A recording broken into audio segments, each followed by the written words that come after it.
Good evening, everyone. Happy Women's History Month. It's officially Monday on March the 8th. I'm here, and I just wanted to thank you all for tuning in or watching it later. I'm going to talk a little bit slow. My voice is a little raspy. Been under the weather a couple of days, but it is what it is. So I'm here, as promised, to talk about 821. Legalize marijuana. It's legal. Finally, everyone. So yay. Clap, clap, clap. Sorry about that. I need to turn it off. Anyway, it's legal here in New Jersey. Finally, Governor Murphy signed S21 and A21 into law, making recreational use of marijuana legal. But don't go running out in the streets yet. You can't go and buy it yet from any legal entity because they haven't even issued licenses yet. This is what I'm saying. I'm not trying to be funny, but all I'm saying is when Governor Murphy, 4 years ago almost, jumped out and I'm going to run for governor, I'm going to legalize marijuana, what he did was he said, I'm going to legalize marijuana. He could not get the Senate and the Assembly on the same accord, and some of the people did not want to memorialize their agreement or disagreement with recreational marijuana by putting it up for a vote at the legislature. So we all know the fancy referendum that went on the ballot and was voted 61% by the state of New Jersey, yes, to make it legal. There was nothing in place. So now the fun begins that we have to get the Cannabis Commission, which was finally appointed. The last member was recently appointed last week. We have to get them to get rolling. And we have to get them to start having those meetings, which they are mandated to do by the statute. The meetings have to be public hearings. We all have to get the information. So contact your local representative and make sure that they are advertising this and not the day before. So they need to advertise it so that the Cannabis Regulatory Commission will be giving them the information, answering the questions to the people.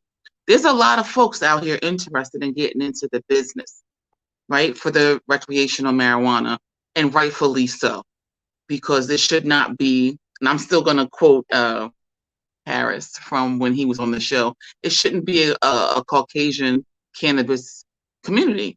This should be affordable enough for, your average Joe business person.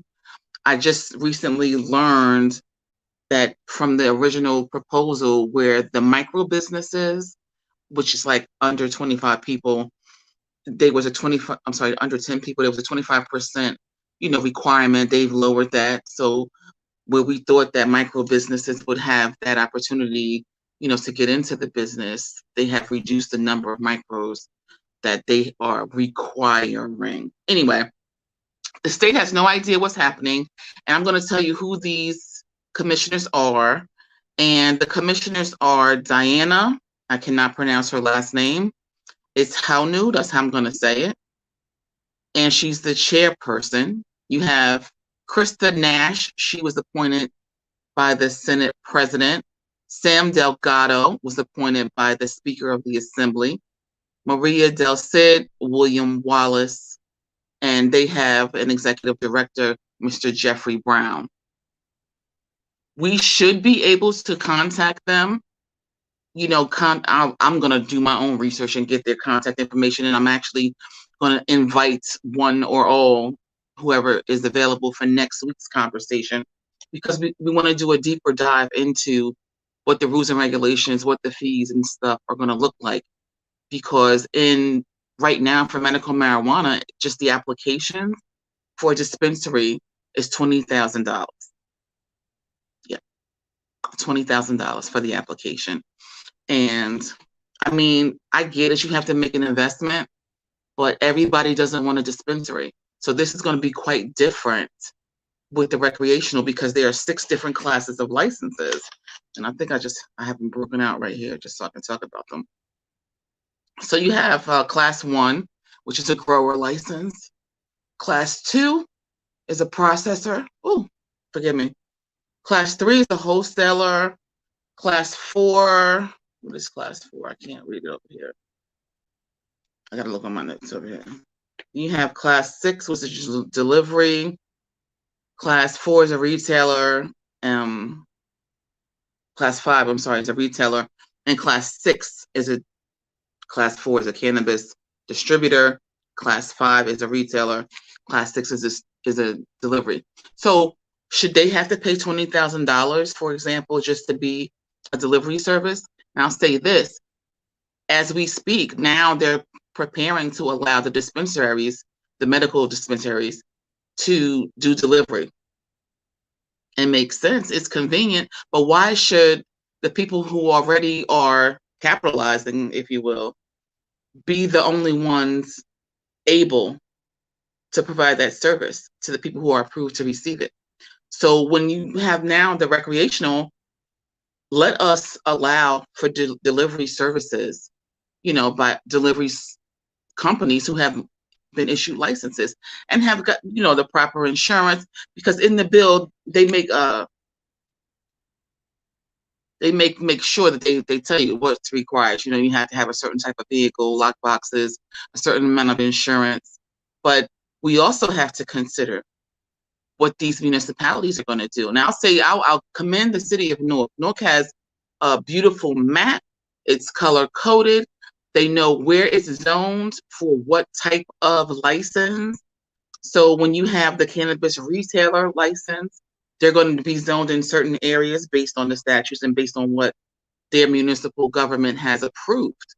Now, just speaking for me in the city of Linden, our city council hasn't even spoken on it. I mentioned it.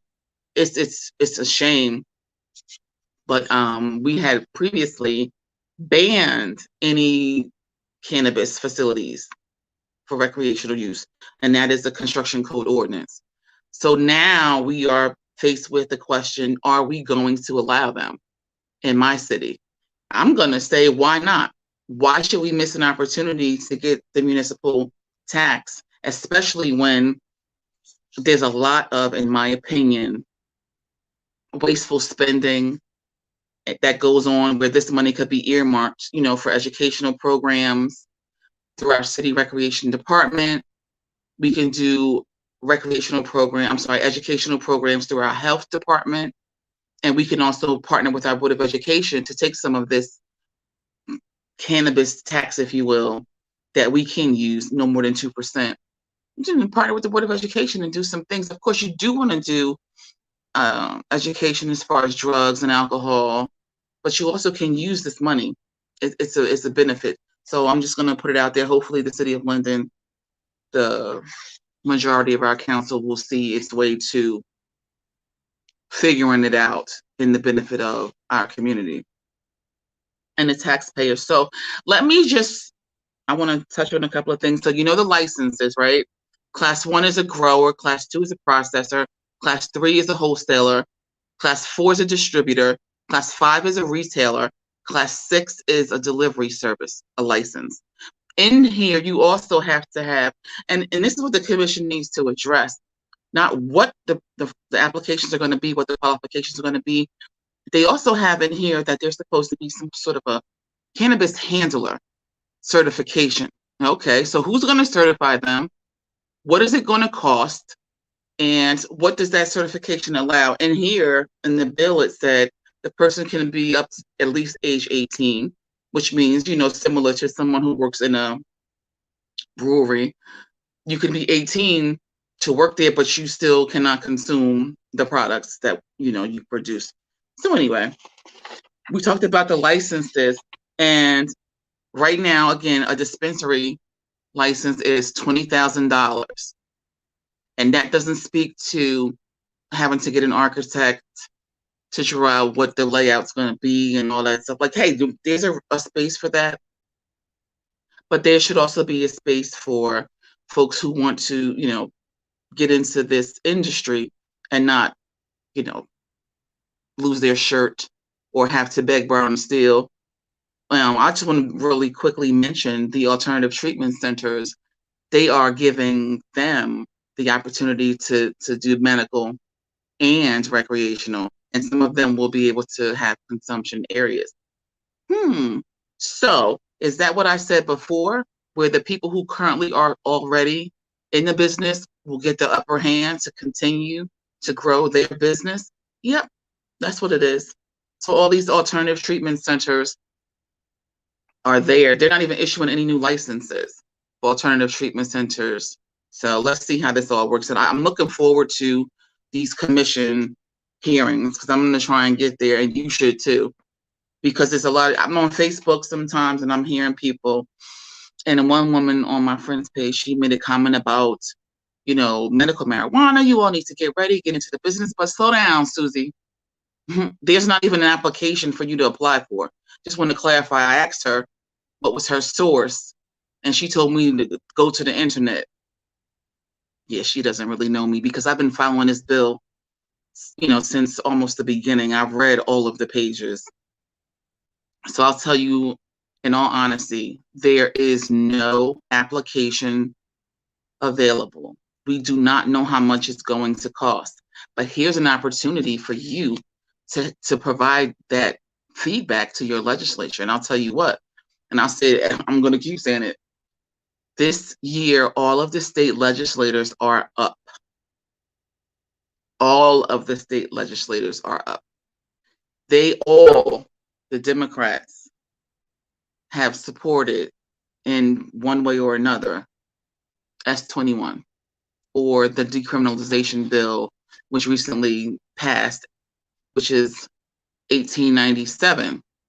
And that passed. So the Assembly Bill 1897 passed, which was what people were calling the cleanup bill, after it was tweaked again to meet the governor's needs. Just so you know, the governor was not pleased that there was no penalty for underage possession originally. My issue was there was no penalty for anybody who possessed alcohol who was underage. So now what? They included the alcohol component with the marijuana component for possession and consumption. And they have given, some penalty, as they should, if someone is under the influence.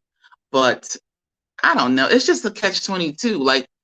So now this bill, the way it was passed, says that any minor for their first offense in possession, their parents will not have to be notified.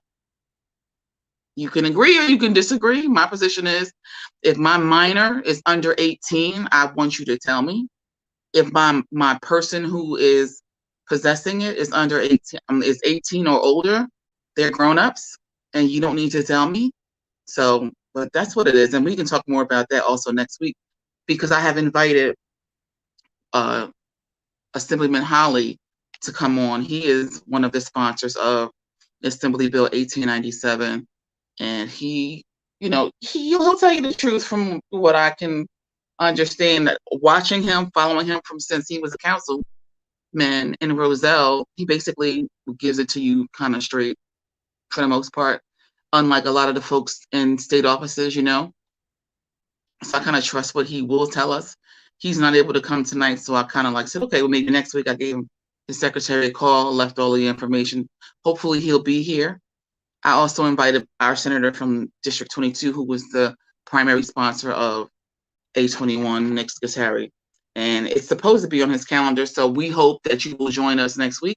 And we love Harris, but we want to hear from you live. The people want to hear from you, because guess what? They're not voting for Harris in June. They're voting for you or not. Just saying. Okay.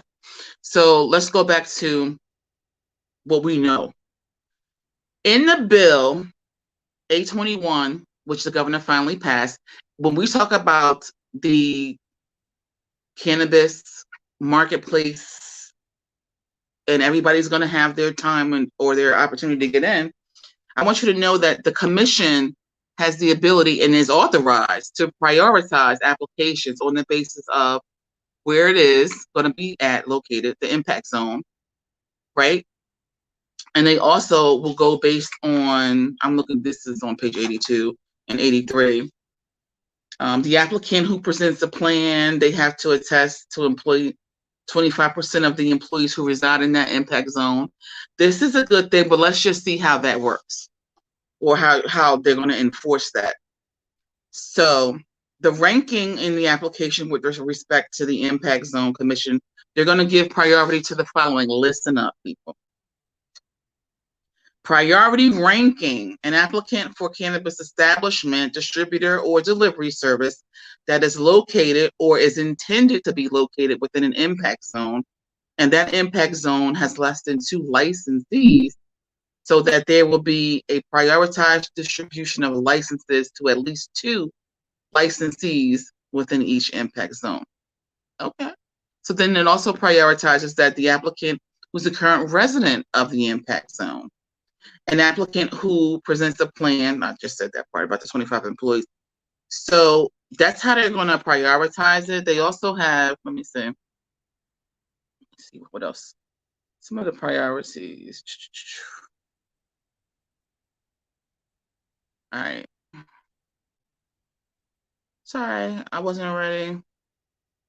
So each license application, it's going to be scored and reviewed based on the points. I saw that in here too. The commission is going to determine the amount of points and categorize them. And the system of points distribution by regulation, they are going to assign the points this way. So the point system does fall in line with what has been in other states. Your application will be graded on a point system that will take into account your expertise. Just going to leave it there for a second. Your credentials of your team. And then they have another few items and topics. So some of the topics that you're graded on will be the environmental impact of your business, the safety and security procedures that you are planning, cybersecurity, emergency management, sanitation, diversion prevention. So, and that's a good thing. Proof of financial competence to carry out the plan. So that's some of the things that the applications are going to be graded on. We also talked about, and this is on page 83 of the original, the final version of A21.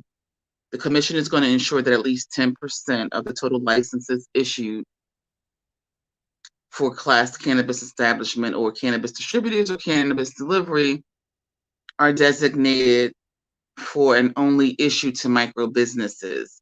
That's 25%. That has been changed now to 10%. The total licenses issued for micro businesses, right? All right, so we'll see how that goes. A licensee designated and issued to a micro business shall be valid for 1 year. The micro businesses has to meet the following requirements. 100% ownership interest in a micro business shall be held by current New Jersey residents, right? Or somebody who's been here for at least 2 years.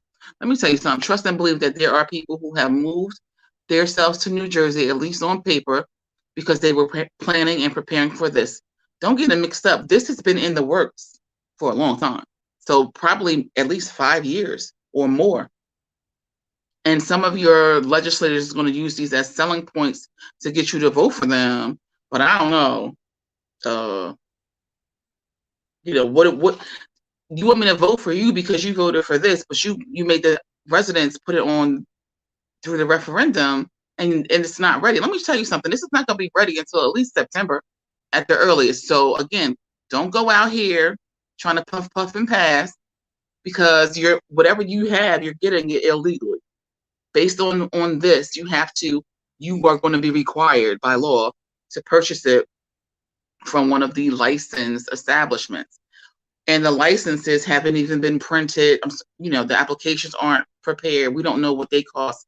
We don't know where they're going to be. We know that some are going to be in Newark for sure, because Newark has it ready. They are ready. Yep. Anyway, so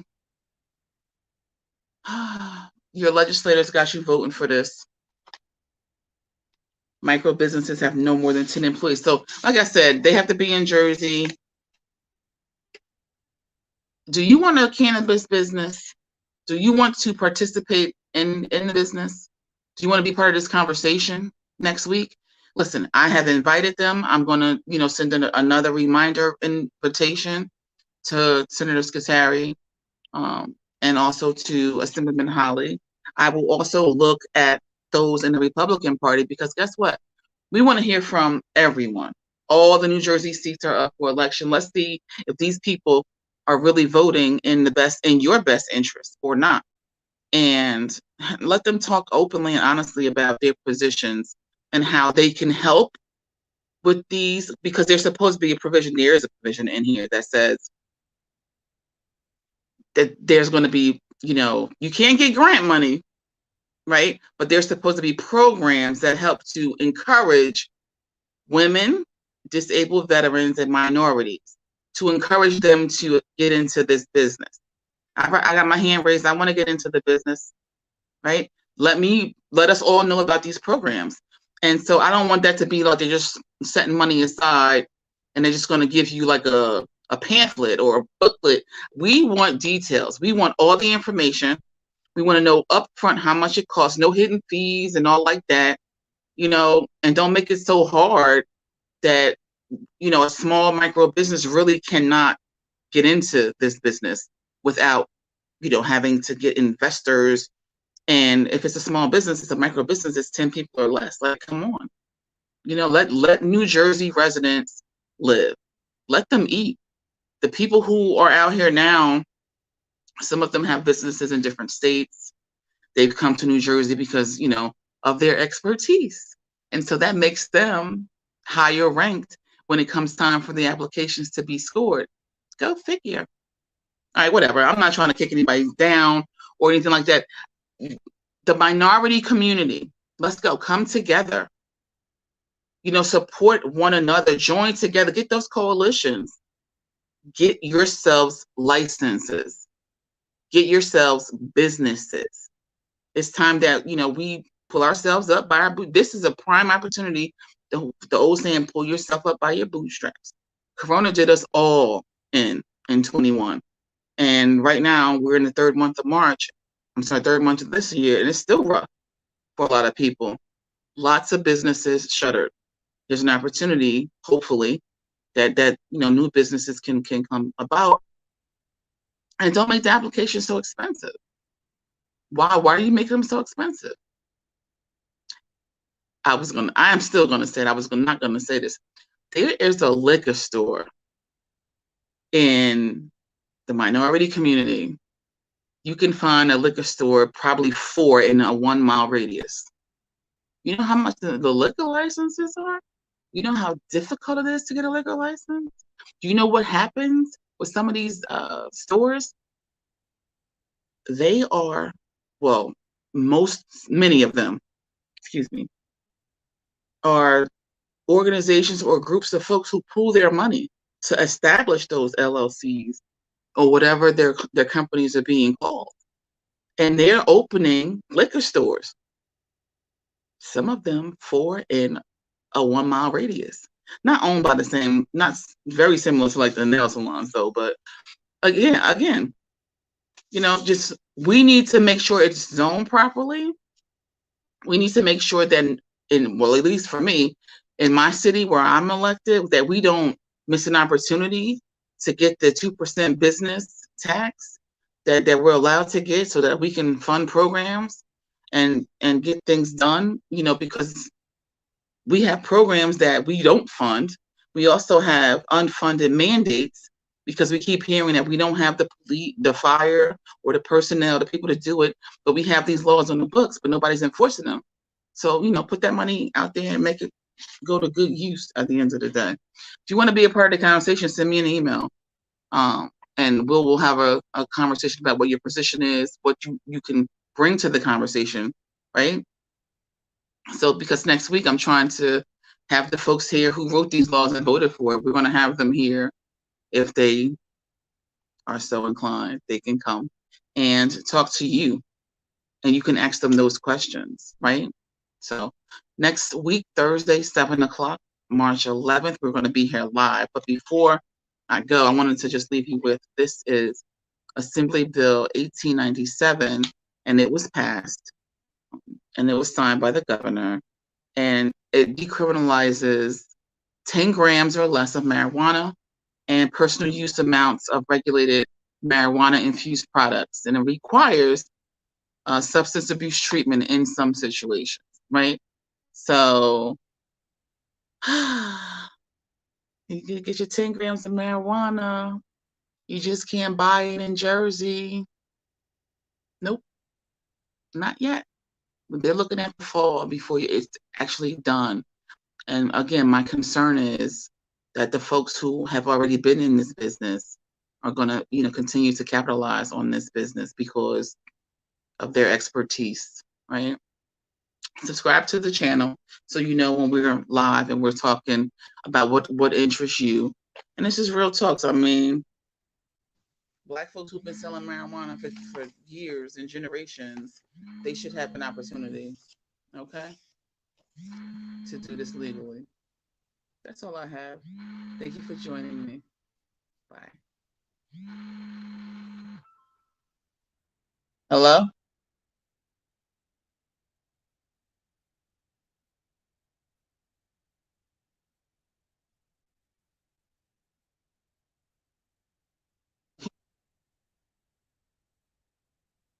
You called me in the middle. I was closing, but you just called me. I was on a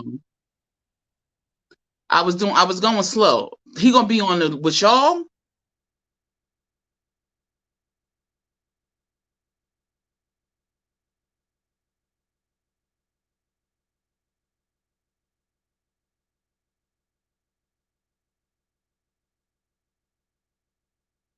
Let me tell you something. He got that thing in Newark, in Linden, because the people didn't fucking know what was happening. He got his stuff.